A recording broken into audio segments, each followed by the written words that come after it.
Hi guys, welcome back to my channel Enigma Inc. I'm your psychic and tutor tarot reader. आज हम करेंगे Aquarius की reading Hindi में. अगर आपको इंग्लिश में देखनी है, English is already done. So now we are moving on to the Hindi version for Aquarius in June 2020. So what's coming up? क्या होने वाला है जून 2020 में? Possibilities in love, career, money देखते हैं क्या है. क्या हाइलाइट्स होंगे जून 2020 में आप लोगों के लिए Aquarius पर पीपल ओवर है. सो एक जनरल रीडिंग है, जनरल रीडिंग की तरह लीजिएगा, ठीक है. सब कुछ तो मैच नहीं करेगा, so it might match completely और it might not. So take what resonates and accuracy के लिए आप पर्सनल रीडिंग्स ले सकते हैं. मुझे कांटेक्ट कर सकते हैं on the description given below. And Instagram पे ज़रूर फॉलो कीजिएगा for regular updates on tarot and tarot offers के लिए ज़रूर फॉलो कीजिएगा इंस्टाग्राम पे. ऑलराइट, बाकी डिटेल्स आपको डिस्क्रिप्शन बॉक्स में मिल जाएगी. So let's see Aquarius please. Alright Aquarius, आप शायद किसी से भाग रहे हो या कोई आपसे भाग रहे हैं.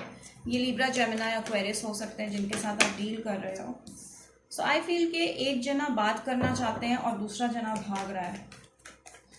वर्गो, टॉरस, कैप्रिकॉन से डील कर सकते हो, कुछ लोग डील कर सकते हैं एरीज, सैज और लियो से. ओके, सैजिटेरियस, लियो, एरीज. सो मुझे लगता है कि इस रिलेशनशिप या इस कनेक्शन में काफ़ी झूठ था. ओके, काफ़ी धोखा ऐसा कुछ था.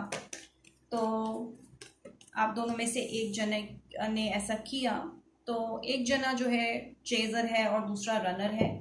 तो एक बंदा जो है दूसरे को फॉलो कर रहा है एंड दूसरा भाग रहा है. सो मुझे लगता है कि आप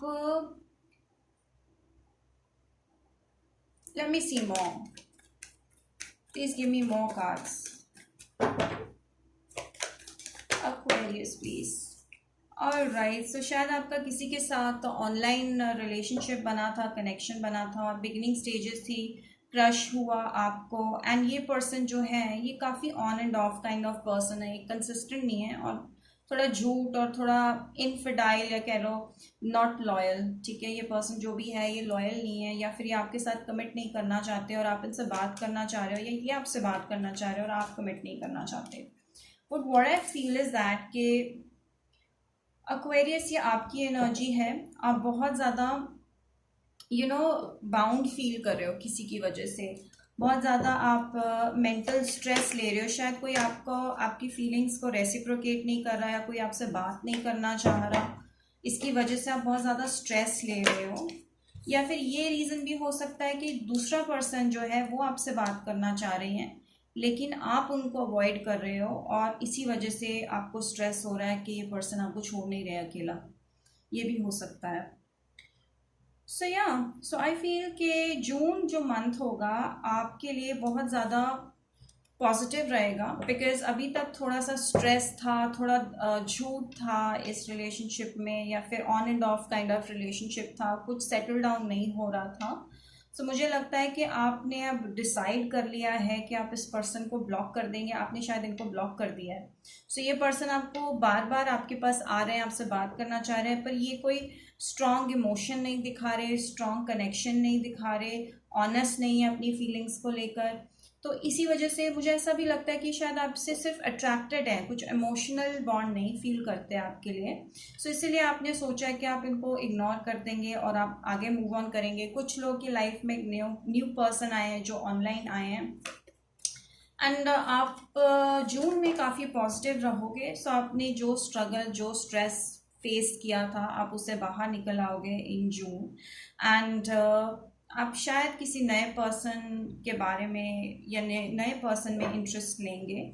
एंड हो सकता है कि कोई नया पर्सन स्कॉर्पियो, पाइसिस, कैंसर आपकी लाइफ में आए. ऑलराइट, तो आप काफ़ी पॉजिटिव फील करेंगे. एंड मुझे ऐसा भी लगता है कि शायद यही सेम पर्सन आपकी लाइफ में दोबारा आए और आपको स्ट्रेस कॉज करे, बट इस बार आप उनकी वजह से अफेक्ट नहीं होने दोगे अपने आप को. ठीक है, so so this is what I get. Yes, so I feel कि जिसके साथ आप डील कर रहे हो वो ऑनेस्ट नहीं है। वो आपसे बात करते हैं लेकिन आपके साथ कंसिस्टेंट नहीं है। कभी आपसे बात करते हैं तो कभी आपको अकेला छोड़ देते हैं, तो मतलब आपको ऐसा लगता है कि आपकी क्या गलती थी। तो इसी वजह से शायद आपने इनको ब्लॉक कर दिया और अब आप थोड़ा सा इम्प्रूव कर रहे हो अपनी हेल्थ को। अब आप उस चीज़ से बाहर आ रहे हो, पॉजिटिव फील कर रहे हो, एंड हो सकता है एक नया रिलेशनशिप डेवलप हो या कोई नया पर्सन हो जो आप में इंटरेस्ट ले, जिसके साथ आप शायद ऑनलाइन मिले हो, ठीक है। या फिर ये भी हो सकता है कि ये पर्सन दोबारा आपके पास आए जिसकी वजह से आपको स्ट्रेस, और ये शायद आपसे झूठ बोलेंगे। तो ये जो भी पर्सन है ये डिसेप्टिव पर्सन है, ऑनेस्ट नहीं है अपनी फीलिंग्स को लेकर, और काफ़ी on end of kind of person है। और ये बहुत ही ज़्यादा मुझे ऐसा लगता है कि सेल्फिश टाइप के पर्सन है। ये अपने बारे में सोचता है। अगर इनको आपसे बात करनी है तो ये आपसे बात करेंगे, जब नहीं करनी तो इन्होंने नहीं करनी। ये आपके इमोशंस को लेके बहुत ज़्यादा कंसर्न नहीं है, सेल्फ ऑब्सेस्ड है। इनको सिर्फ अपने इमोशन से मतलब है। आप क्या सोचते हो, आप क्या फील करते हो, उससे इनको फ़र्क नहीं पड़ता। सो आई फील दैट कि नार्सिसिस्टिक पर्सनालिटी है, ठीक है। तो शायद अपनी गलतियां आप पे ब्लेम कर देते होंगे, आपको बोल देते होंगे कि आपकी गलती है जबकि इनकी गलती होती है। सो मुझे लगता है कि फिर से आपको थोड़ा बहुत स्ट्रेस दे सकते हैं। जून में वापस आएंगे और आपको शायद फिर से कंफ्यूजन हो जाए कि शायद ये पर्सन एक्चुअली में आपके लिए फील करते हैं, बट नहीं, ये पर्सन बहुत डिसऑनेस्ट है, ठीक है, और डिसेप्टिव है, चीटर है, ठीक है, ऑनेस्ट नहीं है। कुछ इनको ये नहीं है कि आपके साथ इन्होंने अपनी लाइफ टाइम स्पेंड करनी है, तो आप इनको अवॉइड करें तो ज़्यादा बेटर होगा, because it's only going to stress you more. So मुझे ये भी लगता है कि जून में आप इस चीज़ को एंड कर दोगे। फाइनली आप रियलाइज करोगे कि इस कनेक्शन का कोई बेस नहीं है, कुछ फाउंडेशन नहीं है, तो आप इस चीज़ को निकाल दोगे। लेकिन आपको काफ़ी टाइम लगेगा इस चीज़ से बाहर आने में, क्योंकि आप अभी भी इनसे एक्सपेक्ट करोगे कि शायद ये आपके साथ ऑनेस्ट हो, या शायद ये आपके साथ इस बार आपको जो आप चाहते हो इनसे वो शायद आपको शो करें, बट नहीं, दे माइट कम अप। ये जब आएंगे आपके पास तो काफ़ी लविंग एनर्जी से आएंगे, बट वो कंसिस्टेंट एनर्जी नहीं है, वो short term energy, and they are not showing you true face. इनकी फीलिंग्स नहीं है आपके लिए, बट ये शो कुछ और कर रहे हैं, कुछ और।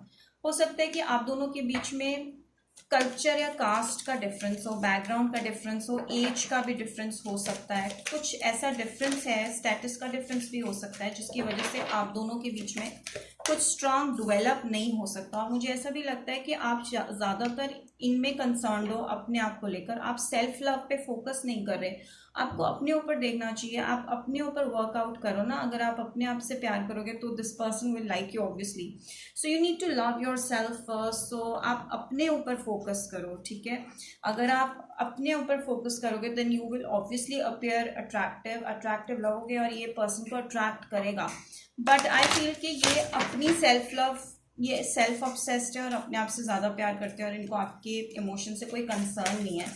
सो the cards are trying to tell you advices कि आप अपने आप से प्यार करो। Self respect is more important, because this card is trying to say कि इस सिचुएशन से आपको कुछ नहीं मिलने वाला सिवाय दुख के, सिवाय स्ट्रेस के, डिप्रेशन के, एंग्जाइटी के। इस चीज़ से मूव ऑन करो और बाहर निकल आओ, बिकॉज कुछ नहीं है इस रिलेशनशिप में। एंड अपनी सेल्फ रिस्पेक्ट इंटैक्ट रखो। अगर ये आपको इग्नोर कर रहे हैं तो इनको जाने दो, ठीक है, रादर इनके पीछे भागने के, इनको चेस करने के। रियलाइज करो कि सिचुएशन का कोई फ्यूचर नहीं है अगर ये आपको इस तरह से ट्रीट कर रहे हैं। And the end of the deck is saying के show the world the real you. तो आपको सेल्फ लव में फोकस करना चाहिए, अपने आप से प्यार करो, बिकॉज जो जैसे इंसान आप डिजर्व करते हो आपको वही मिलना चाहिए, nothing less than that, okay, nothing less than that. So you deserve more. So love yourself first and keep your self respect intact. Gratitude, तो जो भगवान ने आपको दिया है ना उस चीज़ को लेकर खुश रहो, rather than कि जो आप चाहते हो, आपको चाहिए, may be that thing is not meant for you. So just let it go और ग्रैटिट्यूड रखो। जो आपको चीज़ें दी हैं भगवान ने, उस चीज़ को लेकर थैंकफुल रहो, बिकॉज ये चीज़ें तो आती जाती रहेंगी, इनको इतना इम्पोर्टेंस मत दो, ठीक है। So be thankful. All that glitters is not gold. जैसे कि मैंने आपको पहले बताया कि जैसा ये आपको दिखा रहे हैं कि आपको लाइक करते हैं या फिर ये बहुत रिच हैं या ऐसा है या वैसा, ये कुछ भी नहीं है वैसे, ठीक है, ये कम्प्लीटली ऑपोजिट है। तो ये आपको रॉन्ग पिक्चर दिखा रहे हैं अपनी रियलिटी के बारे में, इनकी रियलिटी कुछ और है। जो लोग ऐसा कुछ सिचुएशन फेस कर रहे हैं, ठीक है, जिनके साथ ये रेजोनेट कर रहे हैं वो अंडरस्टैंड करेंगे. So that card is trying to tell you कि इसमें बहुत ही क्लियरली आ रहा है कि आपको अपने ऊपर फोकस करने की ज़रूरत है, बिकॉज आप बहुत ज़्यादा स्ट्रेस फील कर रहे हो. और मुझे ऐसा लगता है कि जून में आप पॉजिटिव होगे और आप अपने ऊपर सेल्फ लव, अपने ऊपर फोकस करोगे और यू विल बी थैंकफुल, और आप थैंकफुल भी होगे जो आपको मिला है लाइफ में. ओके, एंड रिग्रेट नहीं करोगे कई चीज़ों को लेकर, and you will blossom, you will come out. I think आप अपनी एनर्जी को काफ़ी रिन्यू करने वाले हो जून में. आप काफ़ी खुश रहने वाले हो और आप जो भी पास्ट में नेगेटिविटी थी उसको ब्रश ऑफ कर दोगे, and you will blossom. you know, you will come out happy with this sun and this sun. So मुझे लगता है कि it will be a new start from June onwards. आप काफ़ी खुश और काफ़ी आप रियलाइज करोगे कि सेल्फ लव इज इम्पॉर्टेंट, अपने आप से प्यार करना सीखोगे. So that's it Aquarius. I hope you like this reading. If you did, like, subscribe, share with your friends and hit the bell icon. Bell icon को hit कीजिएगा and do comment and let me know how you liked it. Okay, till then, bye bye guys. Enjoy the time, enjoy the day, enjoy the month.